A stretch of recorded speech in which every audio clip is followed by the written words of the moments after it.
Welcome to episode 2 of Contrarian Thinking. Big markets are dangerous, niche markets win first. ప్రతి ఒక్కరికి next $1 billion startup పెట్టాలని ఉంటుంది. కానీ ఇక్కడ ట్విస్ట్ ఏంటంటే ఓ మంచి ఫౌండర్ పెద్దగా మొదలు పెట్టాడు, చిన్నగా స్టార్ట్ చేస్తాడు, అక్కడ సక్సెస్ చూసి అక్కడి నుంచి స్ప్రెడ్ చేస్తాడు. కొన్ని ఎగ్జాంపుల్స్ చూద్దాం. 2004లో సోషల్ మీడియా స్పేస్లో చాలా కంపెనీస్ ఉన్నాయి. ఫ్రెండ్స్టర్ అని, మైస్పేస్ అని ఇలా. మార్క్ జుకర్బర్గ్ అప్పుడు డైరెక్ట్గా వాళ్ళతో కంపీట్ చేయలేదు, ఓన్లీ హార్వర్డ్ స్టూడెంట్స్ కోసమే తయారు చేశాడు. ఎలా అంటే హార్వర్డ్ ఈమెయిల్ ఉంటేనే ఆ వెబ్సైట్లోకి జాయిన్ అయ్యేలా. అదొక విఐపి క్లబ్లా తయారైంది. హార్వర్డ్లో చాలా సక్సెస్ అయింది. ఆ సక్సెస్ తర్వాత నెక్స్ట్ యూనివర్సిటీ స్ప్రెడ్ చేశాడు, స్టాన్ఫర్డ్ అని, ఏల్ అని. అంటే ఇక్కడ మార్క్ జుకర్బర్గ్ చాలా చిన్నగా స్టార్ట్ చేశాడు, నెక్స్ట్ ప్రపంచం మొత్తం స్ప్రెడ్ అయ్యేలా చేశాడు. అదే మనం ఈరోజు వాడే ఫేస్బుక్. Next Tesla. అప్పట్లో ఎలక్ట్రిక్ కార్ అంటే అందరికీ జోకు, అంటే డిజైన్ బాగుండదని, మెల్లగా నడుస్తుందని, వీక్ బ్యాటరీస్ అని.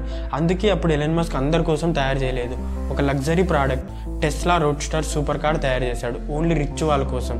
అది ఒక యాస్పిరేషనల్ ప్రోడక్ట్లా తయారు చేసినాడు. అక్కడ సక్సెస్ చూసి next model S, model Y అని అందరి కోసం తయారు చేశాడు. అక్కడి నుంచి వరల్డ్ మొత్తం స్ప్రెడ్ చేశాడు. ఇప్పుడు అమెజాన్ ఏమో అన్నీ అమ్ముతుంది, కానీ 1995లో జెఫ్ బీజోస్ స్టార్ట్ చేసినప్పుడు ఓన్లీ బుక్స్ మాత్రమే అమ్మేవాళ్ళు.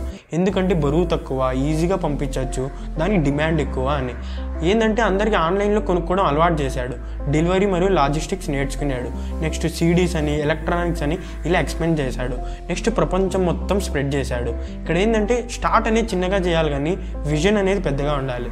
నెక్స్ట్ ఎగ్జాంపుల్, అప్పట్లో డిజైనింగ్ చాలా కాంప్లెక్స్గా ఉండేవి టూల్స్ అన్నీ. అప్పుడు ఈ మార్కెట్ని డామినేట్ చేస్తూ అడోబ్ అనే కంపెనీ ఉండే. ఇక్కడ నాన్ డిజైనర్స్ అంటే స్టూడెంట్స్, టీచర్స్ కోసం ఒక స్టార్టప్ మొదలైంది, ఫ్యూజన్ బుక్స్ అని. సింపుల్గా డ్రాగ్ అండ్ డ్రాప్ లాగా. ఇది డైరెక్ట్గా అడోబ్తో కంపీట్ చేయలేదు, అక్కడ నుంచి వరల్డ్ మొత్తం స్ప్రెడ్ చేశారు. అదే మనం ఈరోజు వాడే క్యాన్వా. ఇక్కడ సింపుల్గా ఏంటంటే మనం ఓ స్టార్టప్ స్టార్ట్ చేసినప్పుడు ఓ చిన్న మార్కెట్లో, అంటే నీష్ మార్కెట్లో అక్కడ డామినేట్ చేసి అక్కడ సక్సెస్ చూసి నెక్స్ట్ వరల్డ్ మొత్తం స్ప్రెడ్ చేయాలి.